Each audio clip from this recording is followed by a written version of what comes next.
ومصالحنا احنا كقباط سنان. اللي موافق على المبدأ ده يرفع ايده. انا قبل ما اجي هنا ما اديتش اجي هنا الا لما قعدت مع بعضكم وفهمت ايه موضوعنا الشاغل وايه مطلبنا الاساسي دلوقتي. وعايزين يا جماعه نتفق على حاجتين. الاول نشوف المطلب اللي احنا عايزينه حالا، وبعدين نشوف حقوقنا كأقباط كلنا لا تختلف عنها تماما، واللي مش هناخدها الا بدستور.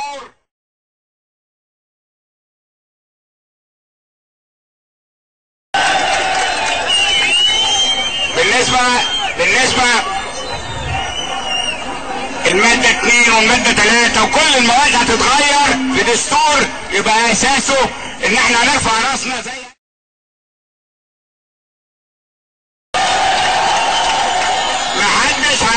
محدش هيضيع فرصة في مكان الابت ما ياخدش مطرحه فيه زيه زي اي واحد.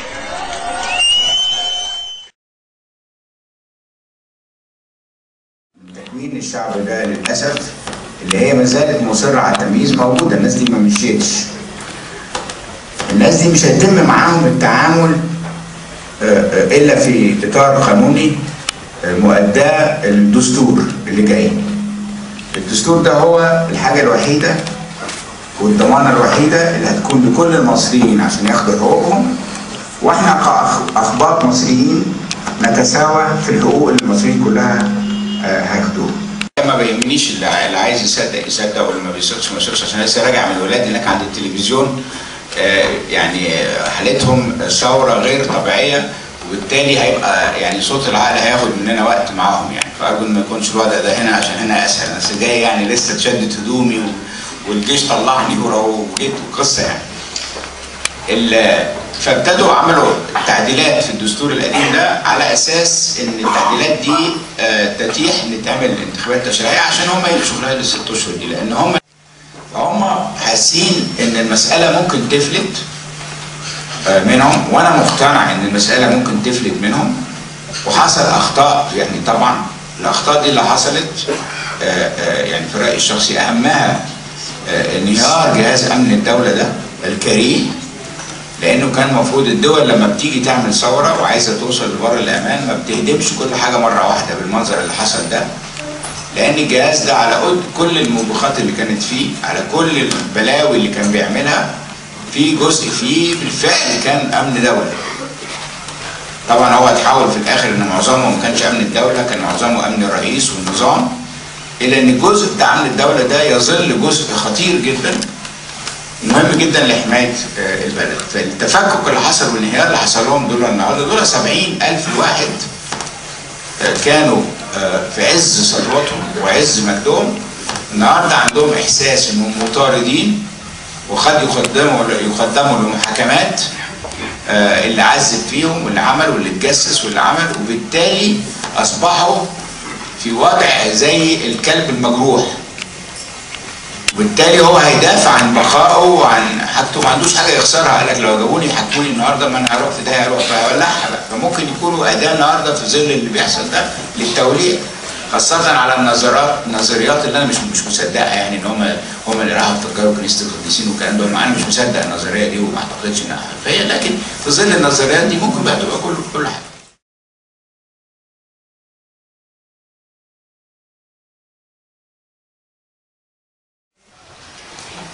المواد اللي هم عدلوها من الدستور القديم اللي هو دستور معين، بمعنى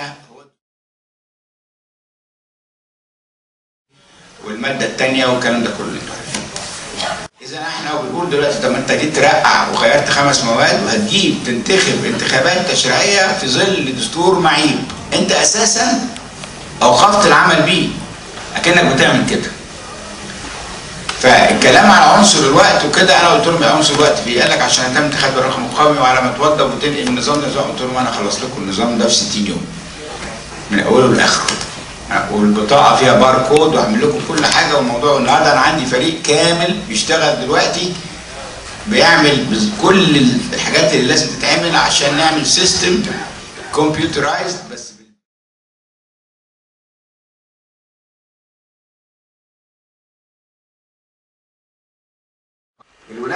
ده النهارده منقسمين الى 3 4 فئات. في فئه ليبراليه بتؤمن بالدوله المدنيه قويه جدا.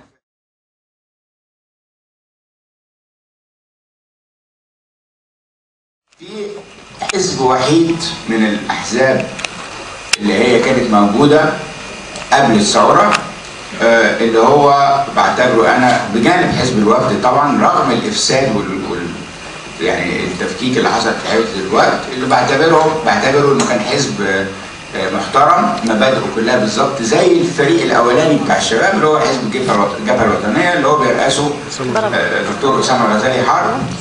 ويعني يمكن بقى سر ما بقاش سر، الممول الاساسي لهذا الحزب منذ نشأته لحد دلوقتي هو انا.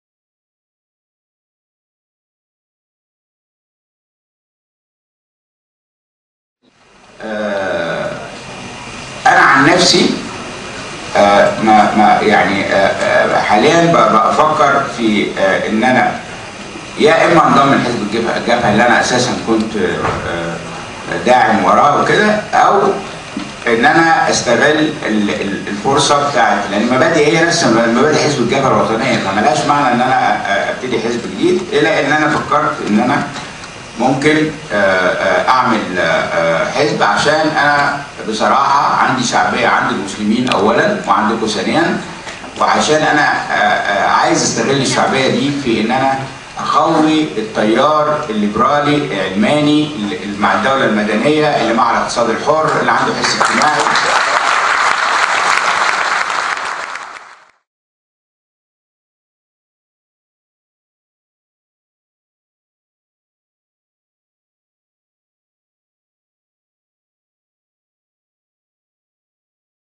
ظاهرة جميلة. أولا أنا بحيي هذا الشباب، شباب 25 يناير ده أنا بحيي، لأن كنقطة فارقة بين تاريخ مصر ما قبل 25 يناير، والتاريخ هيكتب كده أن مصر ما قبل 25 يناير تختلف تماما عن مصر بعد 25 يناير. وأنا كراجل اللي عشت في العمل السياسي يعني من سنة 63 بقول إن إن هذا الشباب الحقيقة يعني كنت يعني أنا ما كنتش أتصور أبدا في حياتي أن هذا يحدث في جيلنا ولا اجيال تاني، لكن هم سبقوا هذه الخطوه ان هم ان هم عملوا هذا العمل البطولي الجميل اللي انا حاليا انا بحييه وبشكر هذا الشباب. هذه المظاهره عملت حاجه جميله جدا، وحدت بين المصريين كلهم. يأتي للناس على الأقل في المطرة الماضية. الآن يبدو أنه هو تحول، كله يتحول الآن، التلفزيون الرسمي، الصحافة، كله يقول ما أروع هذا ما يحدث بالتحرير. لكن هذه لم تكن الصورة بما فيها رموز للكنيسة منذ أسبوع وهم يخاطبون الشعب على التلفزيون الحكومي المصري كما ذكرت في البداية. وأسمع بس لقطة مما قلته فضيلتكم أنت بنفسك على التلفزيون، لنستمع إلى اللقطة وأسمع تعليقك عليها. احنا كلنا بنجمع كمصريين، مش هقول اباط مسلمين لان دي نغمه مرفوضه، لكن بنقول المصريين كلهم خرجوا للاستقرار، خرجوا للامان، خرجوا لمصر كلها، ان يكون الزعيم مبارك هو القائد اللي بيقود مسيره مصر لبر الامان.